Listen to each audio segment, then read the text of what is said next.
Hello mga ka-epal, easy food, easy life. Magluto po tayo ng gatang sitaw kalabasa, mas pinadaling recipe. Unang ilagay sa kaldero, 1 medium sliced onion, 3 cloves of garlic, small sliced ginger, pinalambot na chicken na hinimay-himay. Ilagay ang sitaw at kalabasa. Katumbas siya ng 2 tali ng sitaw at 2 hiwa ng kalabasa. Gumamit ako dito ng Knorr ginataang gulay na tinunaw sa 1 cup of water, 1 teaspoon ground black pepper. Takpan at pakukuluan ng 1 minute. Please like and share this video and subscribe to my channel. Thank you so much. After 1 minute, tikman natin. Eksakto ang lasa.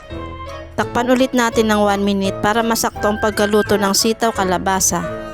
Okay, saktong-sakto na ang pagkaluto, super healthy ulamin.